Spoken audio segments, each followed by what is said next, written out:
కానీ ఈ ప్రభుత్వం వచ్చిన తర్వాత మీ మంత్రులు సచివాలయంలో ఉండరు, మీరు ఇంటికి వచ్చినా కలుస్తుండ్రు, సచివాలయంలో కలుస్తున్నారు, పేదల్ని కలుస్తున్నారు, కార్యకర్తల్ని కలుస్తున్నారు, ఆడబిడ్డల్ని కలుస్తుండ్రు, అధికారులను కలుస్తుండ్రు, సమీక్షలు చేస్తుండ్రు, అభివృద్ధి చేస్తుండ్రు.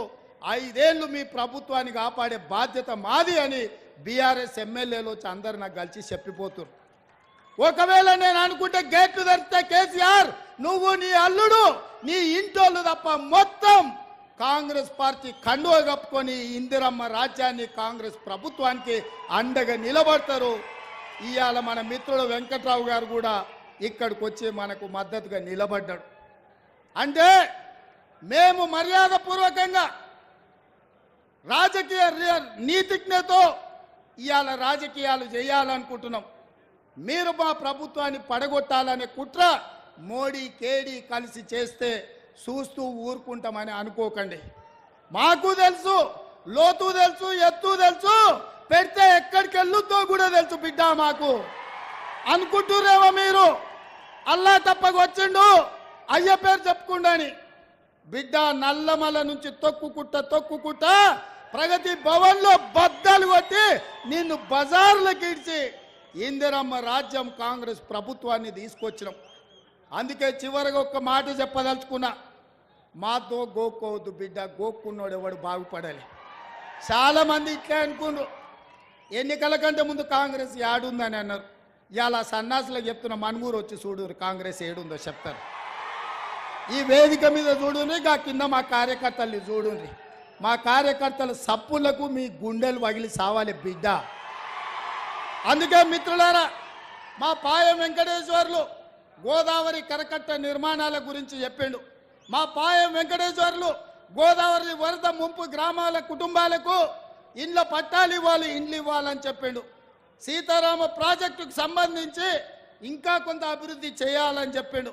అదేవిధంగా పులుసుబంత ప్రాజెక్టు నిర్మాణం చేపట్టాలని చెప్పిండు. పోడు భూముల పట్టాలు ఇవ్వాలని చెప్పిండు. ఇంకా చాలా విషయాలు మా మిత్రుడు పాయం వెంకటేశ్వర్లు తీసుకొచ్చిండు.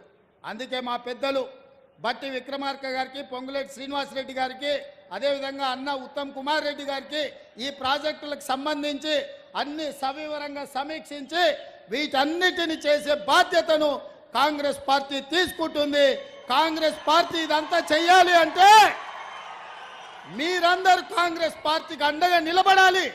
మీరు ఇచ్చే బలం 1000 ఏనుగుల బలం. ఇవాళ మిమ్మల్ని చూసినాక నాకు 1000 ఏనుగుల బలం వచ్చింది. ఎవడు అడ్డం వచ్చినా పండబెట్టి తొక్కే బాధ్యత నేను తీసుకుంటాం మిత్రులారా. అందుకే మిత్రులారా, మళ్ళా ఎన్నికలప్పుడు వస్తా. ఈరోజు సోనియా గాంధీ గారు బలరాం నాయక్ను మాజీ కేంద్ర మంత్రిని మహబూబాబాద్ పార్లమెంట్ అభ్యర్థిగా నిలబెట్టిండ్రు. 150,000 ఓట్లతోటి మహబూబాబాద్ ఎంపీగా గెలిపించండి. మీ సమస్యల్ని పరిష్కరించే బాధ్యత కాంగ్రెస్ పార్టీ ఇందిరమ్మ రాజ్యంలో తీసుకుంటామని తెలియజేస్తున్నా. మీరందరు సిద్ధమేనా? సిద్ధమేనా? సిద్ధమేనా? సిద్ధమేనా? సిద్ధమేనా? సిద్ధమేనా?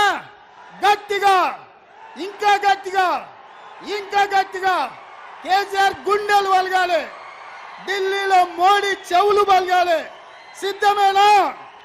సిద్ధమన్న వాళ్ళందరూ చేయి పైకెత్తండి. జై కాంగ్రెస్, జై జై కాంగ్రెస్. హస్తం గుర్తుకే, హస్తం గుర్తుకే.